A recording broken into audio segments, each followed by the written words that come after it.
A very good evening, everybody. This is Gulf Harbour Radio, Patricia and David, ZMH286, on what is a very poor evening here in the Auckland area anyway, and it pretty much is like this throughout the country with this frontal system over us. It is light rain, 15 knots of nor'easter, 1021, plunging on the bar, and of course 100% cloud cover.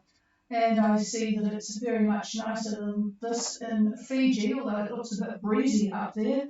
But yes, nothing to be cheerful about here at the moment with lockdown and the weather that we've got. 16 degrees isn't too bad though, so and it's going to be northerly for a while, so I guess we could have it worse.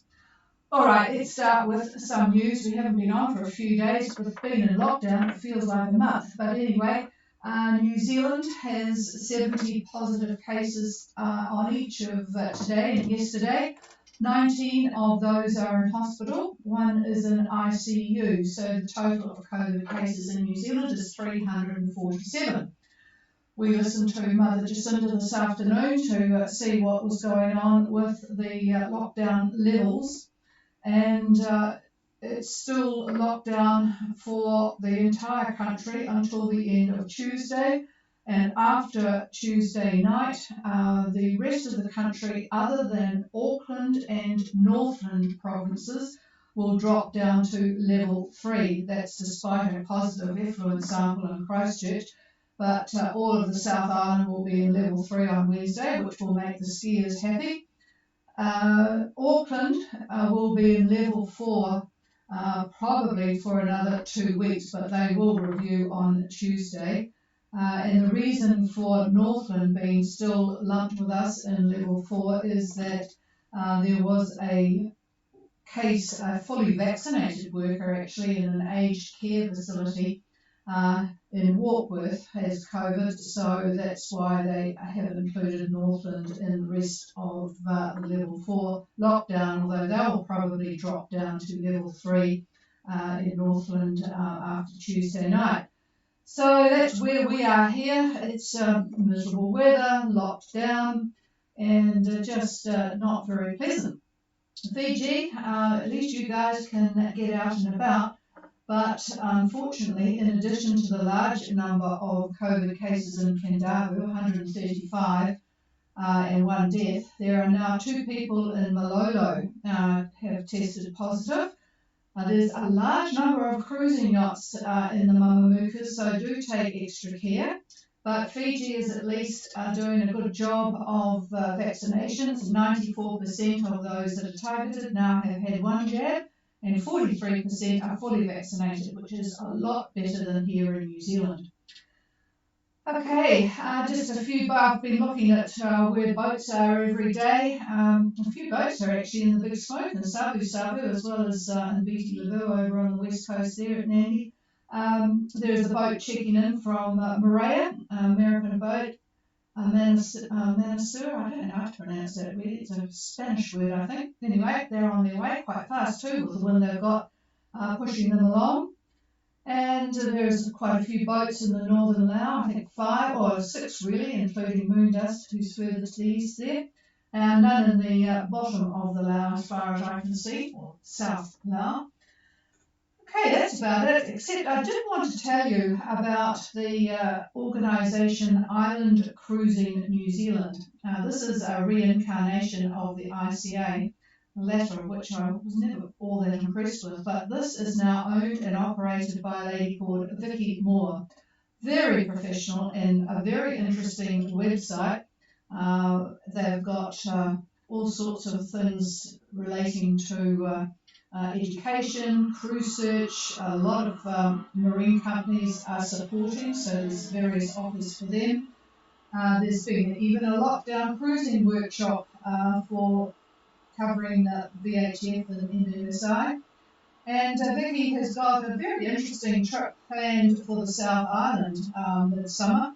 It's going to probably start with people leaving Opua, going down the west coast, spending a few weeks in the Marlborough Sounds, which is absolutely wonderful, and then down the coast, stopping if you want to in various places to get to Stewart Island for a while there, and then Fiordland.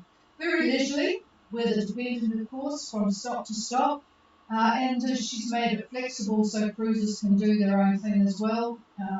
This is just really a heads up to get your mind thinking about that instead of sitting at the dock somewhere. You won't get much of a chance to sit at the dock this year because I'm writing up all sorts of options to cover going just north in the North Island here and around anywhere from the Auckland area to the top of the country. And if you really want to be challenged, this trip that Vicky's organising will be really good. Anyway, check it out, www.islandcruising.nz. That's islandcruising.nz. Those of you that have got good internet up there and it's too windy to do much else, it would be really worthwhile having a look at that, and we certainly support what Vicky is doing. All right, and I wanted to tell you about that so that even David could get his mind around a trip down to the Marlborough Sounds at the very least. We'll work on him for the next few months. Anyway, let's see what he's got for you for the weekend. He's just gagging on that, but I'm sure he'll get to the weather now. Very funny. Good afternoon from the old weather desk here. Well, as the week has gone by, so has the strong anticyclone that was centered over New Zealand. At the moment, it's shifted a wee bit east, actually to the dateline, with the center just east of East Cape. The big player for New Zealand at the moment is the new depression we forecast earlier. It's now pretty much in the mid-Tasman, the center of it is in the mid-Tasman, with a secondary just to the west of the North Island, just off 90 Mile Beach actually, with a number of funnel bands just starting to affect the country as we speak. It's drizzling right now. However, I'm sure you could care less about what weather we have here, but you should take note of the earlier mentioned high. It's still strong, and it's bringing fairly fresh southeast winds to Niue, Tonga, and Fiji. And as a result, Fiji Met continues with a strong wind warning for northeastern Viti all of the Asawas, Kundabu, the Lau and Lomaviti groups, and eastern Vanuatu. Now for Saturday, they expect southeast winds 20 to 30 knots, rough to very rough seas, and moderate southerly swells. And for Sunday, they expect southeast 20 to 25 for the open waters, and again, rough seas and moderate southerly swells. Now, my wind forecast is quite similar to Fiji Met. The only real difference is Sunday, where I think the wind direction is going to be a little bit more east-southeast, say between east and east-southeast, rather than the southeast that Fiji Met is calling off. And I estimate about 15 to 20 knots rather than 20 to 25, but we'll see on this. There isn't much difference really in any case, so we'll just wait and see how things go. So when we come back on Monday, we'll see how everything shook out. And that's pretty much all I've got. And back to the chief. Well, that was short and sweet for the weekend. It does look rather sporty up there, but I'm sure they have got plenty of other things to do, unlike us here who are not allowed to go out and do anything. In fact, there have been roadblocks put up. We even had a roadblock just up from us to stop us going too far to exercise. So they're pretty serious about trying to keep it confined and contained, but we'll see how successful that is. It's a lot of interesting information is coming from looking at the data for where the positive COVID cases have been. They have been putting out places and times for people to look at. And it's interesting that it looks like the aerial transfer of this virus is, wow, it is like instant. It travels further than the 2 meters that they thought, and it travels in seconds. So it's you do have to be really, really careful, and that's why in New Zealand now we've got mandatory mask wearing, and they are arresting people that don't comply. We have our fair share of idiots. Okay, is there anybody wanting to say hello? This is Gold Harbour Radio listening.